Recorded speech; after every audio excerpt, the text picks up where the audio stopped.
రాష్ట్ర వ్యాప్తంగా చలి తీవ్రత రోజు రోజుకి పెరుగుతోంది. సిటీతో పాటు జిల్లాల్లో చలి వణికిస్తోంది. ఉమ్మడి ఆదిలాబాద్ జిల్లాల్లో రోజు రోజుకి ఉష్ణోగ్రతలు పడిపోతున్నాయి. ఉదయం 10 గంటలకు జనం బయటకి వెళ్లలేని పరిస్థితి నెలకొంది. పిల్లలు, వృద్ధులు గజగజ వణికిపోతున్నారు. రాత్రి సమయంలో చలిమంటలు వేసుకుంటున్నారు జనాలు.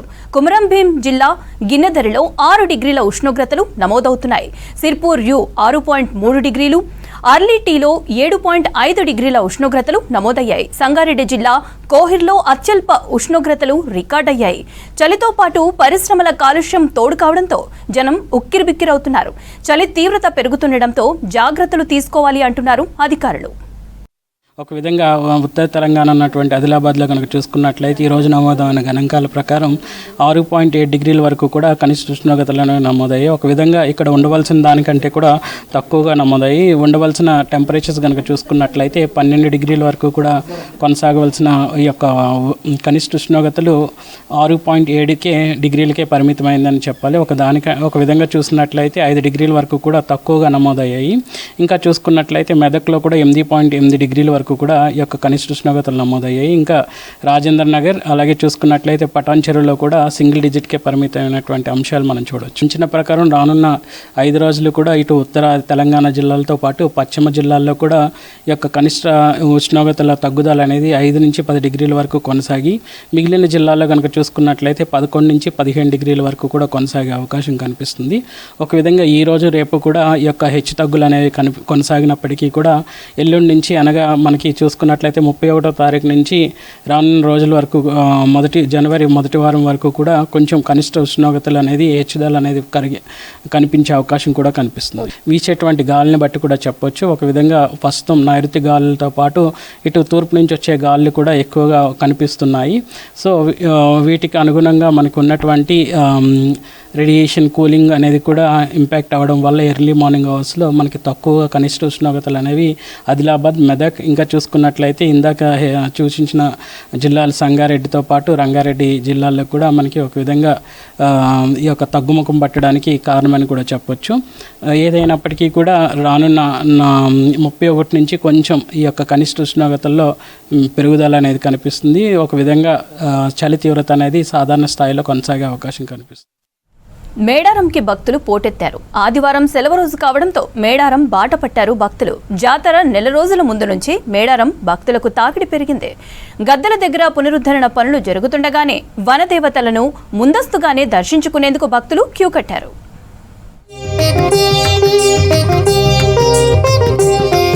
మేడారం వనదేవతలను దర్శించుకునేందుకు భక్తులు పోటెత్తారు. వచ్చే ఏడాది జరగనున్న జాతర రద్దీని దృష్టిలో ఉంచుకొని ముందస్తుగానే తమ ఇష్ట దైవాలకు మొక్కులు చెల్లించుకోవాలని వేలాది మంది భక్తులు మేడారం తరలి వస్తున్నారు.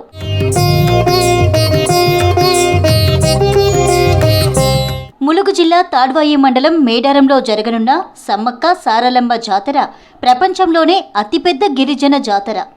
భారతదేశంలో కుంభమేళా తర్వాత అత్యధికంగా భక్తులు హాజరయ్యే జాతర ఇదే.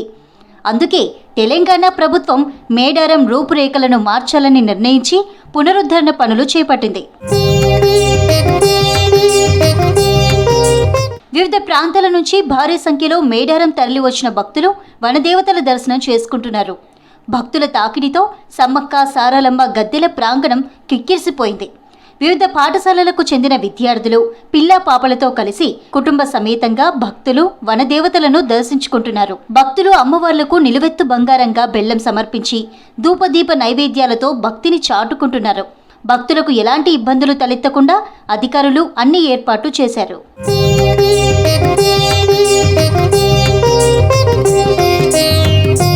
మేడారం సమ్మక్క సారలమ్మను దర్శించుకునేందుకు భక్తులు హైదరాబాద్, ఖమ్మం, కరీంనగర్తో పాటు వరంగల్ జిల్లాల నుంచి కూడా తరలి వస్తున్నారు. అమ్మవార్ల గద్దెల దగ్గరకు చేరుకొని మొక్కులు సమర్పించుకుంటున్నారు. సమ్మక్క సారలమ్మ తల్లుల గద్దెల ప్రాంగణం దగ్గర భక్తుల తాకిడి పెరగడంతో మేడారంలో జాతర వాతావరణం కనిపిస్తోంది. సెలవు రోజుల్లో మేడారానికి వచ్చే భక్తుల సంఖ్య మరింత పెరుగుతోందని చెబుతున్నారు అధికారులు.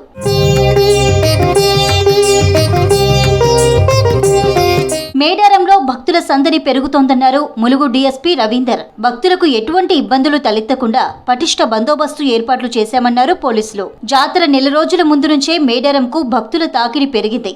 భారీ సంఖ్యలో భక్తులు తరలి వస్తుండటంతో సందడి వాతావరణం నెలకొంది.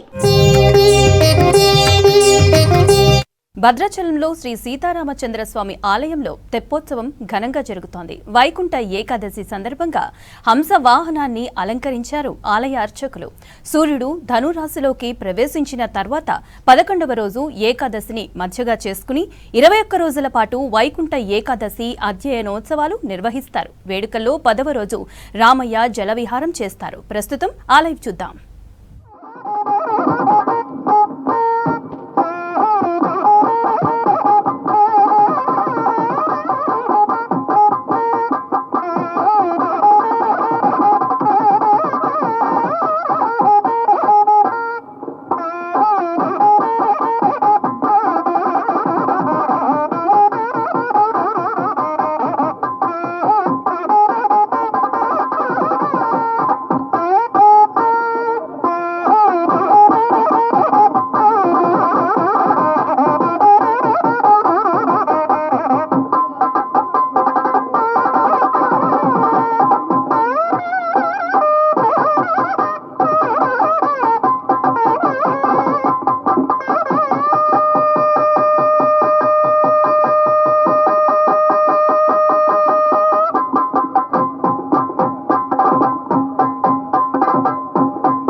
అగ్నిరత్తరాయంజనాయ దగ్నిమయాజంత పంచ విజిత్వావతో ఆరతిస్సు మేధావర్తే స్మగ్నిరణసోజిఘాట్యానిరక్షన్ దృశానో రుక్మఉర్వ్యాద్యో దుర్మర్గమాయ శ్రియేరుదాభవద్దయోర్జగే నంజౌరజానయత్సురేతాః యస్తే అద్య గృణవద్భద్రశోచే భూవందేవ ఘృతవందమగ్నే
రాష్ట్ర వ్యాప్తంగా ముక్కోటి ఏకాదశి సందర్భంగా ఆలయాలన్నీ ముస్తాబయ్యాయి. విద్యుత్ దీపాలు, పుష్పాల అలంకరణలో కలువిందు చేస్తున్నాయి. భక్తుల రాకతో ఆలయాల్లో ఆధ్యాత్మిక శోభ వెల్లివిరుస్తోంది. ఉత్తర ద్వారం ద్వారా స్వామివారిని దర్శనం చేసుకునేందుకు భక్తులు తరలివస్తున్నారు.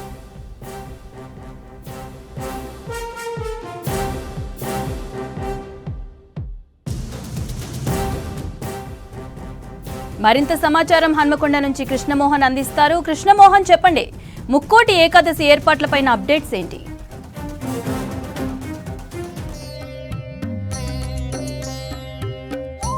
ఉమ్మడి జిల్లా వ్యాప్తంగా కూడా వైష్ణవ ఆలయాలతో పాటు ఇటు రామచంద్ర స్వామికి సంబంధించినటువంటి ఆలయాలు కావచ్చు, ఇటు భద్రకాళి దేవస్థానం, ఇటు వేయిస్తంభాల దేవాలయం, ఇట్లా ప్రముఖ ఆలయాలతో పాటు అన్ని గుడులలో కూడా వైకుంఠ ఏకాదశికి సంబంధించినటువంటి ఏర్పాట్లన్నీ కూడా జరుగుతున్నాయి. రేపు ఉదయం ప్రాతకాల పూజల అనంతరం కూడా వైకుంఠ ద్వారం ద్వారా స్వామివారిని దర్శనం చేసుకుంటే మోక్షం లభిస్తుందనేది భక్తుల విశ్వాసం. అందుకే వైకుంఠ ద్వారం ద్వారా దర్శనం చేసుకోవడానికి పెద్ద ఎత్తున తరలి వస్తారు. ఉదయం తెల్లవారుజాము నుంచే వచ్చే భక్తులతోటి ఆలయాలన్నీ కూడా కిక్కిరిసిపోతాయి. మనం ప్రస్తుతం ఉన్నది కూడా హన్మకొండ ఎక్సైజ్ కాలనీలో ఉన్నటువంటి వెంకటేశ్వర స్వామి టెంపుల్.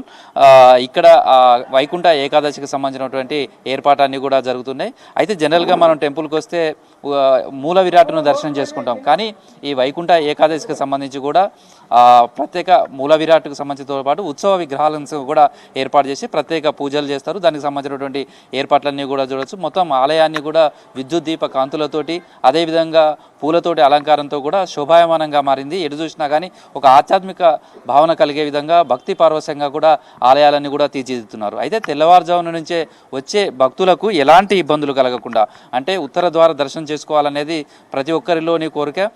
ఖచ్చితంగా ఆ రోజు చేసుకుంటే తమకు మోక్షం లభిస్తుంది, తర్వాత తాము అనుకున్నటువంటి కోరికలన్నీ కూడా నెరవేరుతాయి అనేది భక్తుల విశ్వాసం. అందుకనే సంవత్సరంలో 24 ఏకాదశులు వస్తున్నప్పటికీ కూడా ఈ పుష్యమాసంలో వచ్చే శుక్లపక్ష ఏకాదశిని చాలా ప్రాముఖ్యత ఉంటుంది. దీన్ని వైకుంఠ ఏకాదశి కావచ్చు, ముక్కోటి ఏకాదశి ఇలా పిలుస్తారు. అయితే ఈ రోజుకున్నటువంటి విశిష్టత, తర్వాత వైకుంఠ ఏకాదశి రోజు కావచ్చు, ముక్కోటి ఏకాదశి రోజు స్వామివారిని ఏ విధంగా దర్శనం చేసుకోవాలి, వైకుంఠ ద్వారాల నుంచి దర్శనం చేసుకుంటే ఎలాంటి ఫలితాలను ఇస్తుంది, తర్వాత ఈరోజు అంటే రేపు ఉదయం ఎలాంటి విశిష్టత ఉంటుంది, ఎన్ని గంటలకు ఇది స్టార్ట్ అవుతుందో కూడా తెలుసుకుందాం. అంటే మనకి ఏడాదిలో చూస్తే 24 ఏకాదశులు వస్తాయి, కానీ ఈ పుష్యమాసంలో వచ్చేటువంటి ఏకాదశిని ముక్కోటి ఏకాదశిగా కావచ్చు, లేకపోతే వైకుంఠ ఏకాదశిగా పిలుస్తుంటారు. ఎందుకు అసలు రేపటికి ఉండేటువంటి ప్రాధాన్యత ఏంటి?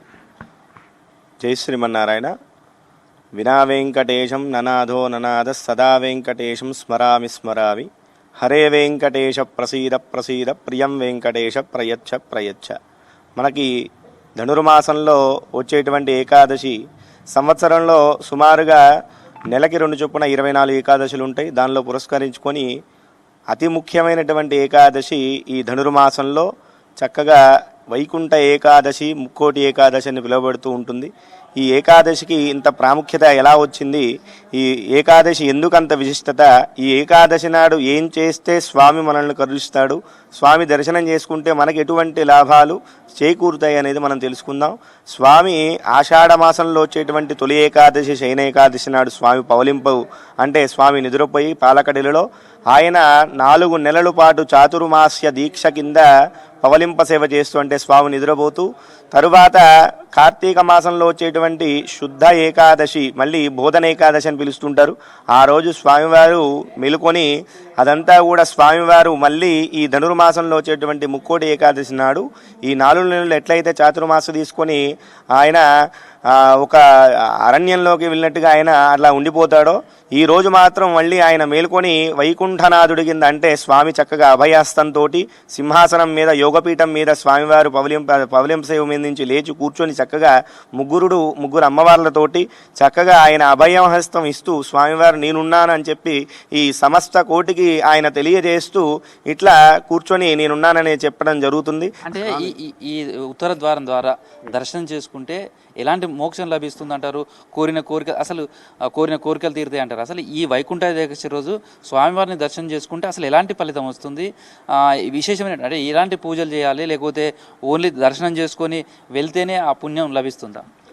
స్వామిని వైకుంఠ ఏకాదశి నాడు ఉత్తర ముఖంగా, అంటే ఉత్తర ద్వారం కింద మనం వెళ్ళటం కాదు, స్వామి ఉత్తర ముఖంగా చూస్తున్నటువంటి స్వామిని మనం దర్శించడం వల్ల మనం చేసినటువంటి పాపపుణ్యాలు ఏవైతే ఉంటాయో అవన్నీ కూడా తొలగిపోయి స్వామికి ఎప్పుడు కూడా ఆయన వెంటనే పాదాల చింతనే మనం సేవ చేసుకునేటువంటి మహద్భాగ్యం మనకు కలుగుతుంది. అందుకనే ఈరోజు స్వామిని ముక్కోటి దేవతలంతా కూడా వెళ్ళి శరణు వేడుకుంటారట. అయ్యా, ఎప్పుడూ నేను మీ పాదాల చింతనే ఉంది, మీ యొక్క సేవను మేము చేసుకునేటువంటి భాగ్యం మాకు కల్పించండి అని చెప్పి ముక్కోటి దేవతలంతా వేడుకునేదాన్ని ఈ ముక్కోటి ఏకాదశి అంటారు. అందుకే భక్తులంతా కూడా ఉదయం నుంచే తరలి వచ్చి స్వామిని దర్శించుకోవడం వల్ల వాళ్ళ యొక్క పాపపుణ్యాలన్నీ కూడా తొలగి చక్కగా వైకుంఠానికి చేరుకున్న అనంతరం వారు స్వామి సేవలోనే చేసుకునేటట్టుగా భాగ్యం కలుగుతుంది. అంటే దీనికి ఏమైనా టైం ఉంటుంది? అంటే ప్రాతకాల పూజలు ఉంటారు, తర్వాత ఉదయం పూటనే స్వామివారికి దర్శనం చేసుకోవడానికి సార్, అంటే ఈ రోజంతా ఉంటుందా, రేపు మొత్తం ఉంటుందా, లేకపోతే దీనికి పర్టికులర్గా ఈ టైంలో మాత్రమే ఉత్తరముఖంలో ఉన్నటువంటి స్వామిని దర్శించుకోవాలనేది ఏమైనా ఉంటుందా? ఉత్తరముఖ మండపంలో స్వామి ఏం చేసినది, సుమారుగా బ్రాహ్మీ ముహూర్తంలో, అంటే 4:30, 5:30 సమయంలో స్వామిని వైకుంఠ ద్వారాలు తెరిచి స్వామి దర్శనం ఇవ్వటం జరిగింది ఆ యొక్క ముక్కోటి దేవతలు. అందుకనే ఇన్ని సంవత్సరాలుగా అనాది కాలం నుంచి ఆ సృష్టి ప్రారంభమైనప్పటి నుంచి కూడా స్వామి ఆ 4:30, 5:30 సమయాన్ని నుంచే స్వామి దర్శనమిస్తారే తప్ప మిగతా అంతా రోజంతా కూడా స్వామిని దర్శించుకోవచ్చు. కానీ 4:30, 5:30 ఆ సమయం ఏంటంటే బ్రాహ్మీ ముహూర్తంలో స్వామిని దర్శించుకోవడం వల్ల మన మనస్సు ప్రశాంతత ఉంటుంది, మన దేహం శుద్ధిగా ఉంటుంది, కనుక ఆ సమయం మంచిగా ముఖ్యమైనదనమాట. సో ఆలయానికి భారీ సంఖ్యలో కూడా భక్తులు వచ్చే అవకాశం ఉంది. వచ్చే భక్తులకు సంబంధించి టెంపుల్లో ఎట్లాంటి ఏర్పాట్లు చేస్తారు? జై శ్రీమన్నారాయణ. ఆలయంకు మాకు 500-600 మంది ఈజీగా వస్తారు. దానికి వాళ్ళ అరేంజ్మెంట్స్ మనం బాగా చేస్తున్నాం. ఇప్పుడు ఈ భక్తులము ఇలా ప్రసాదాలు పెట్టుడు, కొబ్బరికాయ అవన్నీ జరుగుతూనే ఉంటాయి. 600-700 మంది దానికి వస్తారు మాకు మార్నింగ్ 5-5:30కు.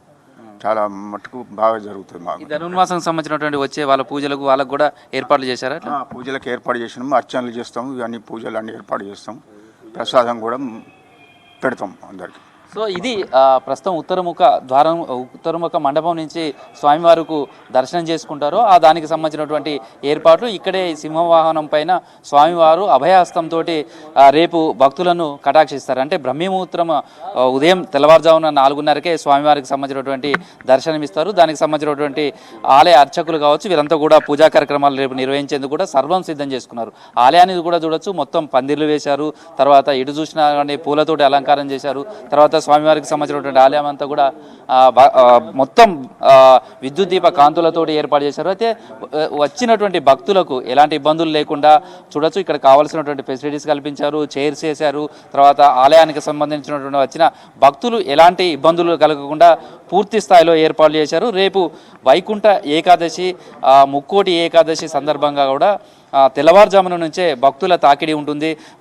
దాదాపు 2:30-3 గంటల వరకే టెంపుల్స్కి అంతా కూడా చేరుకుంటారు. ప్రధానంగా వరంగల్లో ఉన్నటువంటి బట్టర్ బజార్లో ఉన్నటువంటి వెంకటేశ్వర స్వామి దేవాలయం కావచ్చు, అదేవిధంగా శివనగర్లో ఉన్నటువంటి రామచంద్ర స్వామి దేవాలయం కావచ్చు, మనం ప్రస్తుతం ఉన్నటువంటి ఎక్సైజ్ కాలనీలో ఉన్నటువంటి హన్మకొండ వెంకటేశ్వర స్వామి టెంపుల్ కావచ్చు, అదేవిధంగా అదాలత్ సెంటర్లో ఉన్నటువంటి వెంకటేశ్వర స్వామి, బాలాజీ వెంకటేశ్వర స్వామి టెంపుల్ కావచ్చు, 1000 స్తంభాల దేవాలయం, భద్రకాళి అమ్మవారికి సంబంధించిన టెంపుల్, ఇట్లా చూసుకుంటే ఇటు వైష్ణవాలయాలు కావచ్చు, అదేవిధంగా ఏ ఆలయానికి సంబంధించి కూడా రేపు ముక్కోటి ఏకాదశి సందర్భంగా కూడా ప్రత్యేకమైనటువంటి పూజా కార్యక్రమాలు, తర్వాత విశేషమైనటువంటి కార్యక్రమాలన్నీ కూడా నిర్వహిస్తుంటారు. అందుకనే ఏ టెంపుల్కి వెళ్ళినా ఇప్పుడు రేపటి వైకుంఠ ఏకాదశికి సంబంధించినటువంటి ఏర్పాట్లతోటైతే శోభాయమానంగా ఇప్పుడే భక్తి పార్వశ్యంగా ఆలయాలన్నీ కూడా కనిపిస్తున్నాయని చెప్పొచ్చు. మౌనిత.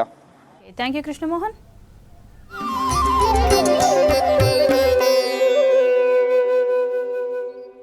రాష్ట్ర వ్యాప్తంగా ముక్కోటి ఏకాదశికి ఆలయాలు ముస్తాబయ్యాయి. వైకుంఠ ఏకాదశి హిందువులందరికీ ముఖ్యమైన పండగ.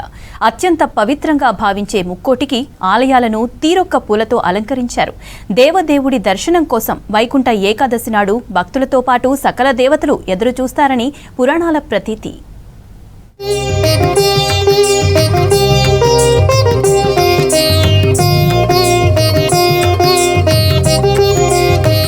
రాష్ట్ర వ్యాప్తంగా ముక్కోటి ఏకాదశి వేడుకలకు ఆలయాలు ముస్తాబయ్యాయి.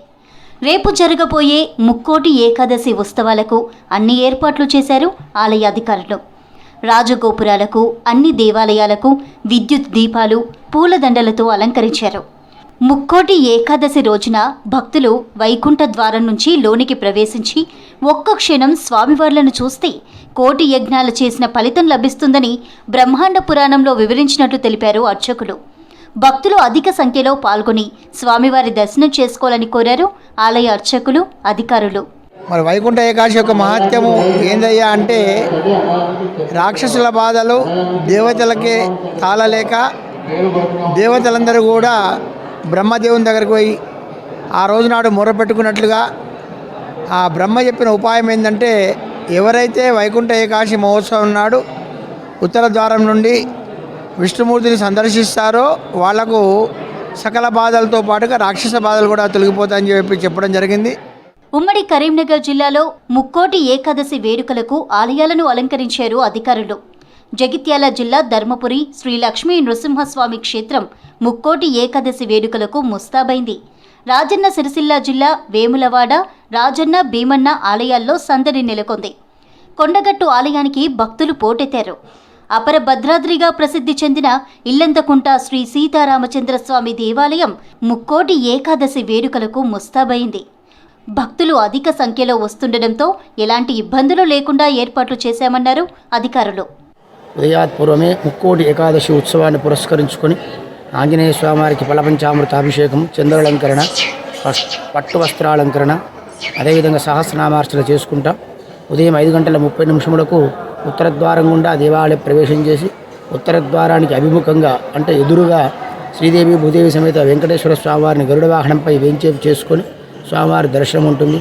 అదేవిధంగా వెంకటేశ్వర స్వామివారి యొక్క స్వరూపమైనటువంటి పాదుకలు షటగోపానికి, సాలగ్రామాదులకు ఫలపంచామృత అభిషేకము, తులసీదళ నామార్చన, చతుర్వేద పారాయణాలు ఇత్యాది కార్యక్రమాలు ఉంటాయి కనుక భక్తులందరూ కూడా విశేషించి పాల్గొని ఓరుగల్లులోని ఆలయాలు వైకుంఠ ఏకాదశి వేడుకలకు సిద్ధమవుతున్నాయి. బట్టల బజార్లోని శ్రీ బాలాజీ వెంకటేశ్వర స్వామి ఆలయం, హనుమకొండ అథాలత్ సెంటర్లోని శ్రీ వెంకటేశ్వర స్వామి ఆలయం, ఎక్సైజ్ కాలనీ వెంకటేశ్వర స్వామి గుడి, 1000 స్తంభాల దేవాలయం, శ్రీ భద్రకాళి అమ్మవారి ఆలయాలను విద్యుత్ దీపాలతో అలంకరించారు. దీపాలు, పుష్పాల అలంకరణలతో దేదీప్యమానంగా వెలిగిపోతూ ఆలయాలు కలకలలాడుతున్నాయి. స్వామివారి ఉత్తర ద్వార దర్శనం కోసం తెల్లవారుజాము నుంచే భక్తులు తరలి రానున్నారు. ఈ దేవాలయంలో ప్రతి సంవత్సరం వైకుంఠ ఏకాదశి అని దాన్ని ప్రత్యేకంగా ముక్కోటి ఏకాదశి అని చెప్పంటారు. ముక్కోటి దేవతలు స్వామివారిని దర్శించేందుకు వచ్చేటువంటి ఒక రోజు కాబట్టి ఆ రోజుని ముక్కోటి ఏకాదశి అని పిలువతారు. వైకుంఠంలో స్వామివారి శయనోత్సవం నుంచి లేచి రేపు స్వామివారి అందరికీ దర్శనం ఇచ్చే రోజు వైకుంఠ ఏకాదశి. ఆ దర్శనం కోసం అందరూ భక్తులు, స్వాములు, తర్వాత ఇతరమైనటువంటి యొక్క దేవతలందరూ ఆ స్వామివారి సన్నిధికి వస్తారు కాబట్టి ఆ రోజు ఆ స్వామివారిని సేవించుకుంటే అక్కడ ముక్కోటి దేవతలు కూడా ఉంటారు కాబట్టి అందరినీ సేవించుకునేటువంటి ఒక భాగ్యం కలిగేటువంటి రీతి కలుగుతుందని చెప్పని ఒక ప్రతి. ఖమ్మం జిల్లాలో ముక్కోటి ఏకాదశి ఏర్పాట్లు ఘనంగా చేశారు. భద్రాచలం శ్రీ సీతారామచంద్ర స్వామి ఆలయాన్ని సుందరంగా అలంకరించారు.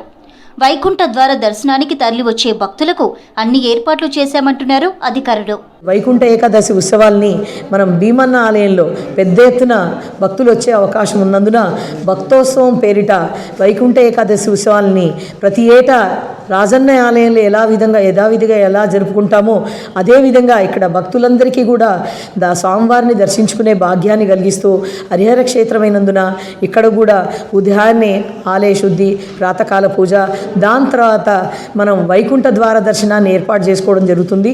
ఉత్తర ద్వార దర్శనం కోసం అధిక సంఖ్యలో తరలి వస్తారనే అంచనాలతో అధికారులు ఏర్పాట్లు చేస్తున్నారు. రద్దీకి అనుగుణంగా క్యూలైన్ల ఏర్పాటు, భద్రత, తాగునీరు, ఉచిత ప్రసాదం అందించడం లాంటి సౌకర్యాలు కల్పిస్తున్నట్లు అధికారులు చెబుతున్నారు.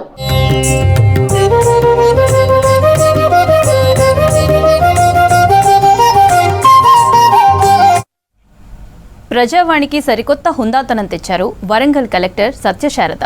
ఇంతకాలం అర్జీదారులను క్యూలో నిలబెట్టి దరఖాస్తులు తీసుకునే విధానానికి స్వస్తి పలికారు. తమ గోడు చెప్పుకునేందుకు వచ్చేవారికి కలెక్టర్ గౌరవాన్ని అందించేలా, అధికారుల సమానంగా కుర్చీలో కూర్చునేలా అవకాశం కల్పించారు. ప్రతి ఒక్కరితో సావధానంగా మాట్లాడి అధికారులకు వారి సమస్యలను విన్నవించుకునే అవకాశం కల్పించారు.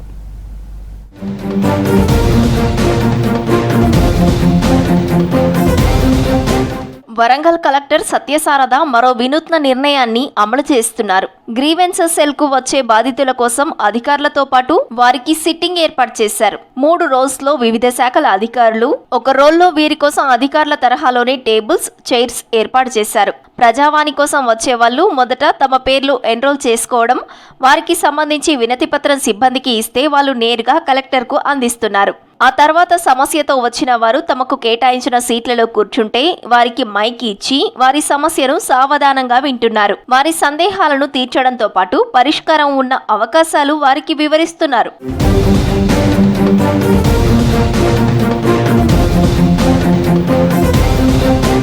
సహజంగా రాష్ట్రంలో సోమవారం నాడు కలెక్టరేట్లకు ఫిర్యాదులతో బాధితులు క్యూ కడుతున్నారు. కింది స్థాయిలో సిబ్బంది పట్టించుకోకపోవడంతో జిల్లా ఆఫీసర్లన్న తమ గోడు పట్టించుకుంటారని ఆశగా వస్తున్నారు. గతంలో కలెక్టర్, ఉన్నతాధికారులకు పూర్తిగా విషయం చెప్పే అవకాశం దక్కక ఇబ్బంది పడేవాళ్లమని, ఇప్పుడు ఆ సమస్య వరంగల్ కలెక్టరేట్లో తీరిందని ఆనందం వ్యక్తం చేస్తున్నారు. ఇంతకుముందు గ్రీవెన్స్ వచ్చినప్పుడు చాలా గుంపులుగా బాగా ఎగబడినట్టుగా ఉండేది. ఎవరు ఏం చెప్పినా కూడా అర్థం కాకుండా, ఆ మేడంకి అర్థం కాకుండా, మాకు అర్థం కాకుండా అయిపోయేది. అయితే ఇప్పుడు కొంతకాలం కాడ నుంచి ఒక సీట్ల కోసం పెట్టి ఎవరి వాళ్ళకు విన్నపించుకున్నట్టుగా మాట్లాడి, మళ్ళీ మైక్ ఇచ్చి మాట్లాడి అందరికి తెలిసేటట్టుగా, వాళ్ళ మేడం ఏం చెప్తాంది, మేమేం చెప్తున్నాం అన్నట్టుగా కూడా అందరికి తెలిసే విధానంగా బాగా చెప్తున్నారు. బాగా గ్రీవెన్స్ అయితే బాగా మంచిగా ఉన్నారు. ఇట్లాంటి ఏ సమస్యకైనా బాగా అనుకూలంగా మేడం చెప్తాను, మాకు కూడా తీరిపోతుంది ఆ సమస్యను. అది వరకు అసలు ఏం మాట్లాడాలో ఏం వినపడకపోయేది, మనం చెప్పేది వాళ్ళకి అర్థం కాకపోయేది, వాళ్ళు చెప్పేది మనకు అర్థం కాకపోయేది. కానీ ఇప్పుడు ఒక క్రమశిక్షణ పద్ధతితోటి కలెక్టర్ గారు చొరవ ఇప్పుడు మంచిగా మైకి బట్టి స్పష్టంగా మనం మాట్లాడుతున్నాం, స్పష్టంగా వాళ్ళు సమాధానం చెప్తాను. లోపల పోగానే మంచిగా రిసీవ్ చేసుకుంటాను, మన పేరు పెట్టి పిలుస్తాను.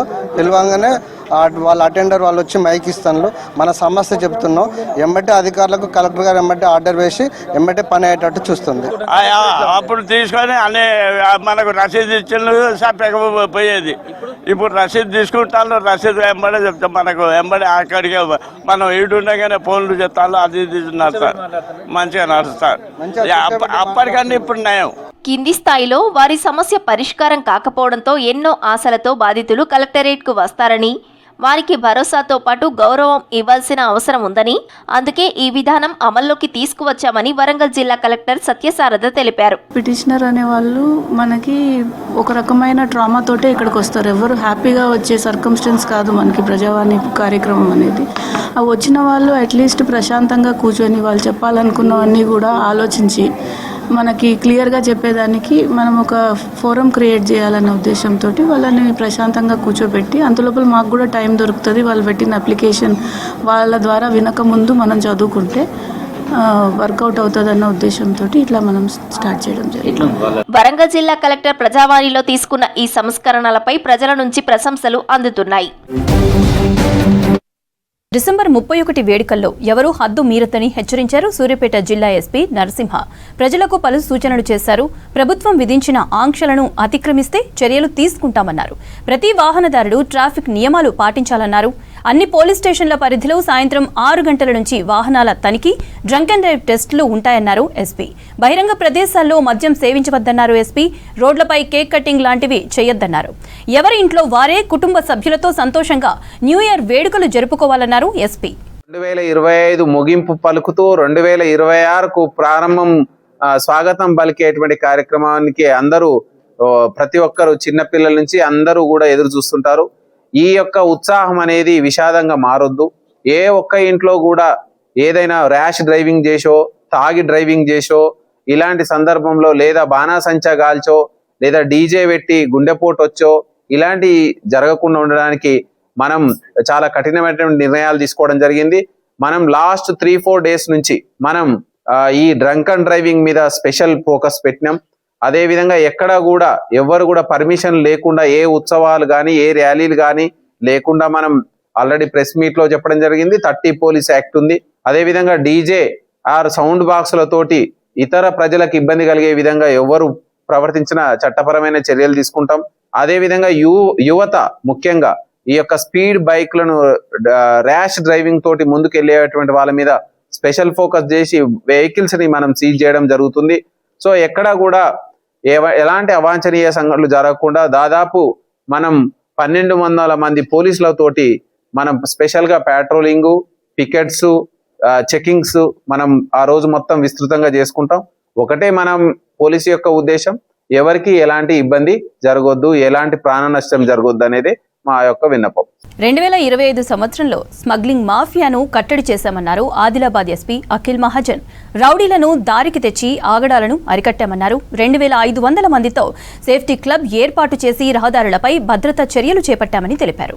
రాబోయే రోజుల్లో ప్రతి గ్రామంలో సీసీ కెమెరాలతో పటిష్టమైన నిఘా ఏర్పాట్లు చేయనున్నట్లు తెలిపారు. ఆదిలాబాద్ ని మత్తురహిత జిల్లాగా చేయటమే లక్ష్యమంటున్న ఎస్పీ అఖిల్ మహాజన్ తో కలిసి అంజయ్య మరిన్ని వివరాలు అందిస్తారు. ఆదిలాబాద్ జిల్లాలో పోలీసులు వార్షిక నివేదికను విడుదల చేశారు. ఈ సందర్భంగా నేరాలు తగ్గాయా, ఎలా ఉంటే ఏ విధంగా ఉన్నాయనే అంశంపై మనతో మాట్లాడడానికి ఎస్పీ అఖిల్ మహాజన్ మనతో పాటు ఉన్నారు. వారిని అడిగితే సార్, వార్షిక నివేదికను విడుదల చేశారు. ఈ సందర్భంగా నేరాలు ఎట్లా ఉన్నాయి? అంటే ఈ సంవత్సరం లాస్ట్ ఇయర్తో కంపేర్ చేస్తే కొన్ని కేసెస్ పెరిగినాయి. మనకి చీటింగ్ చూస్తే చీటింగ్ ఆల్మోస్ట్ 150% పెరిగినాయి. అండ్ ఫెటల్ యాక్సిడెంట్స్ తగ్గినాయి, ఆల్మోస్ట్ 18% ఫెటల్ యాక్సిడెంట్స్ తగ్గినాయి. థెఫ్ట్ ఒఫెన్సెస్ ఆల్మోస్ట్ 50-60% ఇంక్రీజ్ అయినాయి. ఈ అన్నీ ఏంటి అంటే మనం ఫ్రీ రిజిస్ట్రేషన్ చేసాము. ప్రతి కేసు పోలీస్ స్టేషన్లో ఎవరైనా వస్తున్నారంటే వాళ్ళకి క్లియర్ ఇన్స్ట్రక్షన్స్ మన SHOస్కి, పంచాయత్ చేయడానికి వీల్లేదు, కాంప్రమైజ్ చేయడానికి వీల్లేదు. Your work is only registration of FIR, charge sheeting, accused jail పోతే 7 years అబవ్ ఉంటే జైలు పంపడం అండ్ కేసు ఛార్జ్ చేయడం. సో అందువల్ల కొన్ని కేసెస్ మనకి ఈసారి ఆల్మోస్ట్ 50-60% ఇంక్రీజ్ అయినాయి. ప్రధానంగా రౌడీ షీటర్ల ఇంటికి వెళ్ళారు, అదేవిధంగా భూ మాఫియాకి దడగుట్టించారు. ఆ కేసులు అదుపులోకి వచ్చాయి, ఎట్లా ఉంది ఇప్పుడు? అంటే ఇప్పుడు రౌడీ షీటర్స్ అండ్ హిస్టరీ షీటర్స్కి మనం కొంచెం గట్టిగా సర్వేలెన్స్ ఎందుకు పెడుతున్నామంటే, మనం జనరల్గా కూడా చూస్తే 20% కేసెస్ ఎవ్రీ ఇయర్ ఈ రౌడీ షీటర్స్ అండ్ హిస్టరీ షీటర్సే చేస్తారు. మనం వీళ్ళకి కంట్రోల్ చేస్తే ఆటోమేటిక్ 70% క్రైమ్ తగ్గిపోతుంది. అందువల్ల మనం వీళ్ళపైన కంట్రోల్ చేస్తున్నాము. నెక్స్ట్ ఇయర్ కూడా మనం అదే target that rowdy sheeters and history sheets పైన సర్వేలెన్స్ చేయడం ఒకటి. పాతది ఈ సంవత్సరం మనం 330 హిస్టరీ షీట్స్ క్లోజ్ చేశాం. ఎవరెవరు మంచిగా ఉంటున్నారు, వాళ్ళ ఫ్యామిలీతో ఉంటున్నారు, క్రైమ్ చేయట్లేదు, వాళ్ళపైన 320 హిస్టరీ షీట్స్ క్లోజ్ చేసాం. కొత్తది 130, 140 కొత్తది ఓపెన్ చేసాం. ఒకవైపు నేరాలను కట్టడి చేశారు, మరొక వైపు పోలీసు సంస్కరణలు తీసుకొచ్చారు. ఈ రెండింటిని చూస్తే కంపేర్ చేస్తే ఏది సంతృప్తి ఇచ్చింది? అండ్ నాకు రెండు అంటే మంచి అంటే కాన్ఫిడెన్స్ ఇంకా పెరుగుతుంది పోలీస్ డిపార్ట్మెంట్లో. ఎందుకంటే ఈ క్రైమ్ కూడా ఇప్పుడు కంట్రోల్ అవుతుంది. ఇది కాకుండా యాక్టివిటీస్ చేసిన వల్ల మనం ప్రజలకి కూడా దగ్గర పోతున్నాము. ఆదివాసీస్ ఉండొచ్చు, లేకపోతే కామన్ పబ్లిక్ ఉండొచ్చు, అన్నీ మనం వేరే పిల్లలు ఉండొచ్చు, చిన్న పిల్లలు, వాళ్ళతో సహా ప్రోగ్రామ్స్ చేసిన వల్ల పోలీస్ ఇంకా వాళ్ళకి దగ్గర అవుతుంది. ఈ రెండోది నాకు చాలా సంతోషం. నాకు కాకుండా నాకు మొత్తం ఫోర్స్కి సంతోషం. అంటే ప్రధానంగా ఆదివాసీ గూడాలకు కానీ మారుమూల ప్రాంతాల్లో నేర నియంత్రణ కోసం ఒక గ్రామానికి 4 కెమెరాలు ఏర్పాటు చేస్తామని చెప్తున్నారు. ఎట్లా ఏర్పాటు చేస్తారు? అంటే మన దానికి ఏంటి అంటే ఇప్పుడు ప్రతి విలేజ్కి సర్పంచెస్ ఎలెక్ట్ అయ్యారు. ఇప్పుడు వాళ్ళకి పట్టుకొని మనం ప్రతి విలేజ్లో 4 కెమెరాస్ పెట్టాలి. ఆ ఒక టార్గెట్ ఈ 2026 మన ఒక మెయిన్ టార్గెట్ CCTVలో. సో దట్ క్రైమ్ తగ్గిపోతుంది, డెటరెన్స్ వస్తుంది, డిటెక్షన్ పెరుగుతుంది.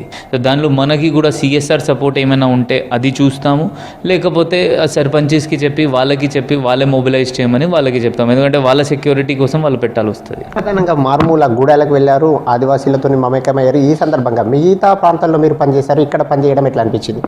అంటే ఇంతకుముందు నేను మంచిర్యాల చేసిపోయాను. మంచిర్యాలలో కూడా సిమిలర్గా చెన్నూరు, కొట్టపల్లి, నీలవాయి, భీమని అక్కడ కూడా చాలా తిరిగాము. అక్కడ కూడా దూర ప్రాంతాలు ఉన్నాయి.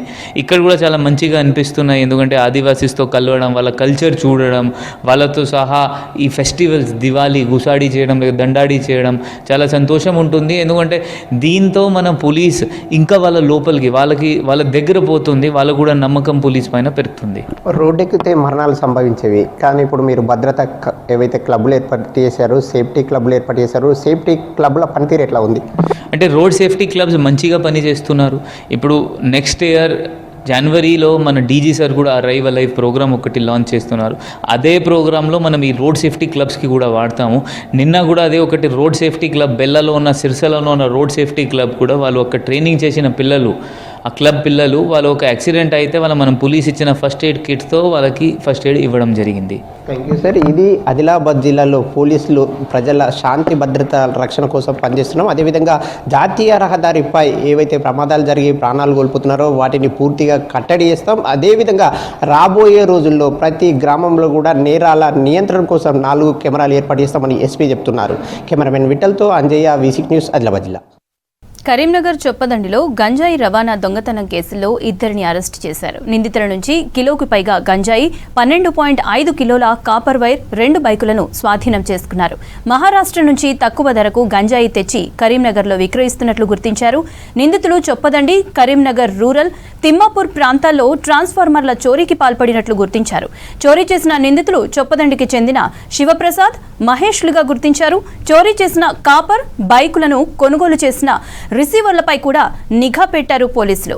వాహన తనిఖీల్లో నిందితులను పట్టుకున్నారు పోలీసులు. రోడ్డు వద్ద వెహికల్ చెకింగ్ చేస్తుండగా 2 వ్యక్తులు అనుమానాస్పదంగా దొరకడం జరిగింది. వాళ్ళను ఇంట్రాగేషన్ చేసి వాళ్ళను అనుమానాస్పదంగా విచారిస్తే వాళ్ళ పేర్లు రామ్టేకి శివప్రసాద్, గోగులకొండ మహేష్ అని తెలియబడడం జరిగింది. తర్వాత వాళ్ళను విచారించి వారి యొక్క వెహికల్ని చెక్ చేస్తే వాళ్ళ వెహికల్లో గంజాయి దొరకడం జరిగింది. గంజాయి దొరకడం జరగానే వెంటనే ఎంఆర్ఓ గారికి ఇన్ఫర్మేషన్ ఇచ్చి, అంటే వీళ్ళ యొక్క ఇట్లా గంజాయి సప్లై అవుతుంది అన్న ఇన్ఫర్మేషన్ మీదనే వెళ్ళి అక్కడ ఆ ఏరియాలో వెహికల్ చెకింగ్ జరుగుతుంటుంది. సో దానిలో భాగంగా ఈ విధంగా చెక్ చేస్తే దొరకడం జరిగింది. వాళ్ళ దగ్గర కేజీ బావు ఆల్మోస్ట్ కేజీ 100 గ్రాములు 150 గ్రాముల గంజాయి దొరకడం జరిగింది. ఇందు ప్రాసెస్లోనే వాళ్ళని ఇంటర్గేట్ చేస్తే వాళ్ళకు గతంలో క్రిమినల్ రికార్డు, హిస్టరీ రికార్డు ఉంది. అదేవిధంగా వాళ్ళు వివిధ రకాల అఫెన్సులు కూడా చేస్తున్నారు. ఏమేమి అఫెన్సులు చేస్తున్నారు అంటే ముఖ్యంగా ట్రాన్స్ఫారం అఫెన్సులు వాళ్ళ పేరు ట్రాన్స్ఫారంలను వాళ్ళు జస్ట్ వితిన్ 10-15 మినిట్స్లోనే ట్రాన్స్ఫారం దాన్ని ఓపెన్ చేస్తారు. దాంట్లో ఉన్న రాగి రేట్ తీసుకొని పోయి వాళ్ళు జలసాలకు అలవాటు కాబట్టి తక్కువ రేటు ఎంతో కొంత అమ్ముకొని జలసాలకు మెయింటైన్ చేయడం చేస్తుంది. ఇందులో భాగంగానే వాళ్ళు ఒక మోటార్ బైక్ కూడా టూ టౌన్ ఏరియాలో దొంగతనం చేయడం జరుగుతుంది. 2 టౌన్లో కేసు రిజిస్టర్ అవుతుంది కూడా. అది ఇక మన ఆర్నకొండలో ఉన్న వ్యక్తి దగ్గరనే అది డిస్పోజ్ చేయడం జరుగుతుంది. వరంగల్ పోలీస్ కమిషనరేట్ పరిధిలో 2025లో క్రైమ్ రేట్ పెరిగింది. 2024 ఏడాదిలో 14,406 కేసులు నమోదు కాగా ఈ ఏడాదిలో 14,456 కేసులు నమోదయ్యాయి. హెల్మెట్ ధరించని కేసులు 9 లక్షలకు పైగా రికార్డయ్యాయి.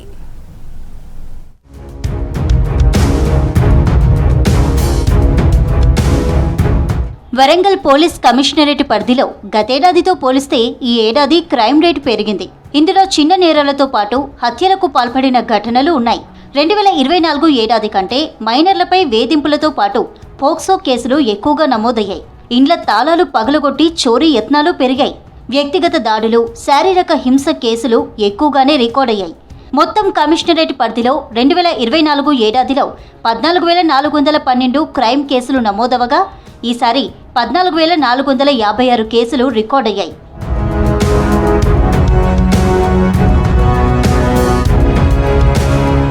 వరంగల్ కమిషనరేట్ పరిధిలో రోడ్డు ప్రమాదాలు ప్రజలను భయపెడుతున్నాయి.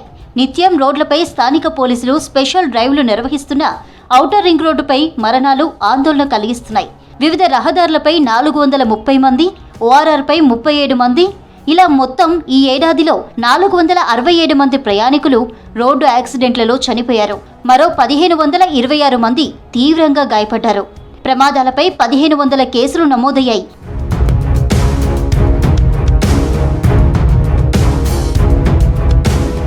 వరంగల్ కమిషనరేట్లో ట్రాఫిక్ కేసులు ఎక్కువగా ఉన్నాయి. వాహనాలపై ఈ చలాన్లు గతేడాదితో పోలిస్తే 35% పెరిగాయి. మొత్తం 10,56,664 కేసులు నమోదయ్యాయి. వీటిలో ఈ ఏడాదిలో 35,513 మంది డ్రంక్ అండ్ డ్రైవ్లో పట్టుబడ్డారు. వీరి నుంచి 2.19 కోట్ల ఫైన్లు వసూలు చేశారు. 887 మందికి జైలు శిక్ష పడింది. వరంగల్ పరిధిలో 329 డ్రైవింగ్ లైసెన్సులు రద్దు చేశారు. Wrong side drive 9,997, cell phone మాట్లాడుతూ నడిపిన కేసులు 14,407, సిగ్నల్ జంప్వి 13,024, లైసెన్స్ లేకుండా నడిపిన వాళ్ళు 97,020, సీటు బెల్ట్ లేకుండా 956, నంబర్ ప్లేట్ ద్వారా 14,027, ట్రిపుల్ రైడింగ్తో 17,488, black film 51, no entry 14,407, helmet ధరించని కేసులు 9 లక్షలకు పైగా నమోదయ్యాయి. సో బ్రీఫ్గా మనము హైలైట్స్ చూస్తే మన కమిషనరేట్లోని దాదాపు 14,000 మనకి కేసులు ఈ సంవత్సరం నమోదైనాయి. వాటిలో 9,000 వరకు కేసులు అది డిస్పోజల్ చేయడం జరిగింది. That 65% disposal rate. అది మంచి డిస్పోజల్ రేట్ ఉంది. ఇది మన పోలీస్ ఫిగర్, అది క్రైమ్ ఫిగర్ చూస్తే ఎక్కడైనా కూడా. అట్లాగే ఇది 849 ప్రివెంటివ్ అరెస్ట్ చేయడం జరిగింది. అండ్ 630 సైబర్ క్రైమ్ కేసెస్ మన దగ్గర రిపోర్ట్ అయినాయి. వరంగల్ కమిషనరేట్ పరిధిలో మహిళలు, మైనర్ బాలికలపై అఘాయిత్యాలు పెరగడం జనాలను కలవరపెడుతోంది. కట్నపు చావులు, మహిళా హత్యలు, ఆత్మహత్యలు, గృహహింస వంటి కేసులు 834 నుంచి 758కి తగ్గినప్పటికీ మహిళలు, మైనర్లపై దాడులే భయాందోళనకు గురి చేశాయి. గతేడాది 137 మహిళలు, మైనర్ల కిడ్నాపులు, 364 వేధింపులు, 169 పోక్సో కేసులు ఉండగా మొత్తం 670 కేసులు నమోదయ్యాయి. ఈసారి 102 మహిళలు, మైనర్ కిడ్నాపులు, 405 వేధింపులు, 188 పోక్సో కేసులు సహా 695 కేసులు రికార్డయ్యాయి. ఎన్బిడబ్ల్యూ చూస్తే ఒక 1,011 వరకు ఎన్బిడబ్ల్యూస్ ఎగ్జిక్యూట్ అయినాయి. ఇది కూడా బాగా పెద్ద నంబర్ ఉంది ఇది. అట్లాగే మనకి ఈ పెట్టి కేసెస్ డిస్పోజల్ కూడా బాగానే అయింది. Normal cases, FIR cases disposal కూడా బాగానే అయినాయి లోక్ అదాలత్లోని. సో దాదాపు 9,398 రెగ్యులర్ ఎఫ్ఐఆర్స్ అవి డిస్పోజల్ అయినాయి. అట్లాగే 18,197 ఈ పెట్టి కేసెస్ అవి లోక్ అదాలత్లోనే డిస్పోజల్ చేయడం జరిగింది. ఈ ఏడాదిలో సైబర్ నేరాల్లో వరంగల్ కమిషనరేట్లో 12.42 కోట్ల సొమ్మును దోచుకున్నారు. పెట్టుబడి పేరుతో 34 కేసులు, పార్ట్ టైం జాబ్ పేరుతో 92 కేసులు, ఓటీపీ నెంబర్తో 25, ఏపీకే ఫైల్తో 38, జాబ్ ఫ్రాడ్ పేరుతో 35, కస్టమర్ కేర్ పేరుతో 24, లోన్ పేరుతో 38, వ్యాపారాల పేరుతో 36, క్రెడిట్ కార్డు మోసంతో 308 కేసులు, ఇలా మొత్తం 630 కేసుల్లో 12.42 కోట్లను కొల్లగొట్టారు. 162 కేసుల్లో 61 లక్షలను పోలీసులు రికవరీ చేసినట్లు వరంగల్ కమిషనర్ సన్ప్రీత్ సింగ్ తెలిపారు. ఎన్డీపీఎస్లో కూడా మా డిపార్ట్మెంట్ తరఫు నుంచి మంచి అవుట్పుట్ చేయడం జరిగింది. ఒక 1700 కిలోగ్రామ్స్ వరకు గాంజా ఇక్కడ పట్టుకోవడం జరిగింది. దానికి విలువ మొత్తం చూస్తే అది 8.6 crore వరకు ఉంది.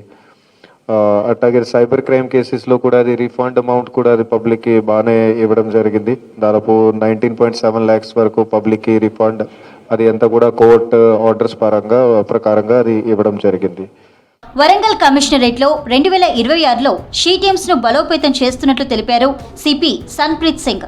ఇప్పటి వరకు 3 షీ టీమ్స్ పనిచేస్తుండగా మరొక యూనిట్ ను పెంచుతున్నట్లు చెప్పారు. అమ్మాయిలు, మహిళల భద్రత మరింత పటిష్టం చేస్తున్నట్లు వివరించారు.